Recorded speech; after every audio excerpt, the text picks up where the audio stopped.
कुछ लोग बीवियों के हुकूक खा जाते हैं।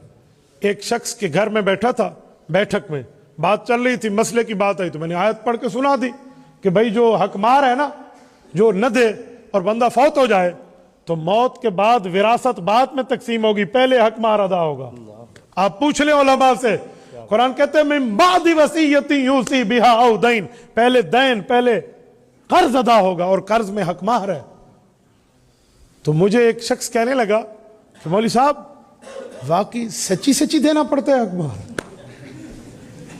लाहौर के दोस्तों आप हंसोगे, हमारे तो वाकई देना पड़े। मैं तो समझा कागजी करवाई है भाई, मौलवी साहब ने लिख देना थे, दस्तखत कर देने ने, सच्ची देना पड़ता है। मैंने कहा जी देना पड़ता है। अब वो बंदा नाना भी है और दादा भी है।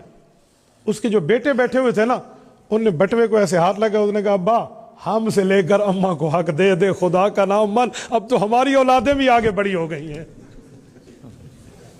मैंने कहा नहीं मैंने दिया था, दिया, इधर उधर करके उसने जान छुड़ाई। अब आप बताओ ये हाल हो जहां तो क्या करोगे आप। और कुछ लोग बीवियों से हकमार माफ कराते हैं।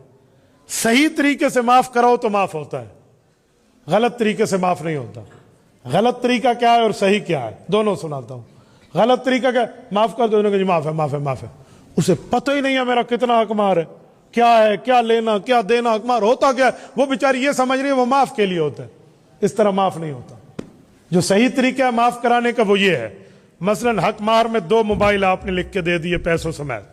आप गए बेगम के हैंड ओवर के दोनों मोबाइल, कहा ये अल्लाह रसूल की तरफ से तेरा हकमार है, ये अल्लाह ने भी तुझे दिया, रसूलुल्लाह की तरफ से भी तुझे मिला, इसके स्याह सफेद की तू जिम्मेदार है।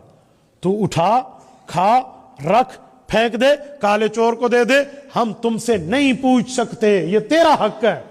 उसके बाद बीवी उठाकर तुम्हें दे दे, वापस कर दे तो माफ होता है।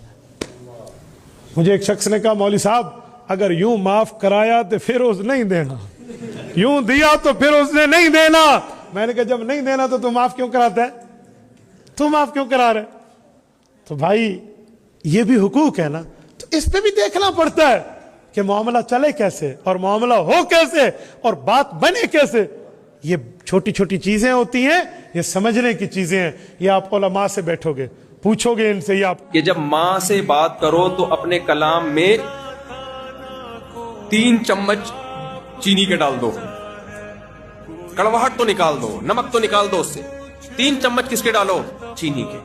और जब बाप से बात करो तो 1 चम्मच चीनी का उसमें घोल दो। लेकिन चीनी अपने कलाम में डालनी पड़ेगी।